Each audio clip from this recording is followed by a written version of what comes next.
creators from Yakuza, Shining Resonance, Sonic Team and more weigh in on personal favorites in new PS4 collection, out the 29th of May. Hi everyone, it's Ibrahim Bhatti, community manager at Sega here again to bring you a small update about the Sega Mega Drive Classics collection announced last month and set to launch on the 29th of May. You're now able to pre-order the game from PlayStation Store where, come launch day, you'll get access to over 50 classic titles from Sega's iconic Mega Drive console. So, to celebrate this, we thought we'd ask some of our developers what their favorite games in the collection were. With so many to choose from, we weren't sure what they'd come back with, and it seems Puyo Puyo Tetris producer, Hosoi Yamada-san couldn't bring himself to pick just one. Here's what they had to say.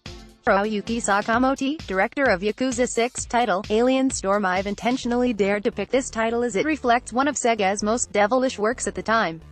It's definitely a game you'll enjoy. My favorite character is the robot on the scooter and I pretty much picked him every time. The game has great character designs and the aliens and animations are really well made. It was a clear departure at the time from other side-scrolling action games. Makoto Suzuki, producer of Shining Resonance refrain title, Shining in the Darkness. It may come as a little wonder to many, but this title, Shining in the Darkness, the beginning of the Shining series. I always felt a huge sense of excitement exploring the dungeons, shrines, and the game's storyline is breathtaking. The elaborate animation when encountering an enemy was really impressive too, and the game has a great balance and is smoothly paced, making it great for RPG beginners. That's something we've tried to continue through the entire series. Mizuki Hosoi Yamada, producer of Puyo Puyo Tetris title, gained ground, Comic Zone. As I used to work for Sonic Team on the development of the older Sonic games, I've decided not to pick one even though they're all classics. The Mega Drive featured many other classic and edgy titles, but my favorite games were Gain Ground and Comic Zone. I played these the most for sure. If I played these games again now, I'm sure I'd enjoy them again straight away, and many of the other games in collection. Speaking of which, have a look for Dr.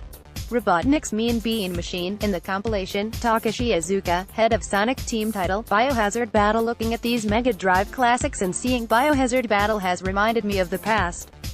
I first joined Sega in the development team that created Biohazard Battle, and I was really impressed by the beautiful graphics in-game. They were creating art that looked like it was CG using dot-based pixel art. I was super impressed by the skill and talent of those development team members. I'm great at shooters, but reflecting on Biohazard Battle has really made me want to pick it up and play it again. Al Hope, director of Alien Isolation Streets of Rage 2. It's 1993 and I didn't know the Mega Drive could look or sound this good.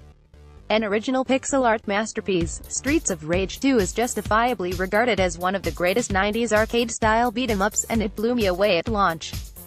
Slick controls, huge character sprites, brilliant and super vibrant color palettes all combined to suck you into the dangerous underworld of street punks and secret society ninjas inhabiting some truly memorable locations, including an eerie alien-inspired homage. This was arcade quality, at home.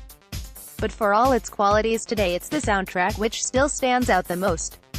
Yuzo Koshiro and Motohiro Kawashima pushed the Mega Drive hardware to the limit to create post-80s rave and early 90s house and techno-influenced compositions which are the game's thumping heartbeat and a vivid snapshot of the time. Drop the beat and take down Mr. X. That's it from us, but if that trip down memory lane it did for you and you fancy jumping back into these retro masterpieces, you know exactly what to do next.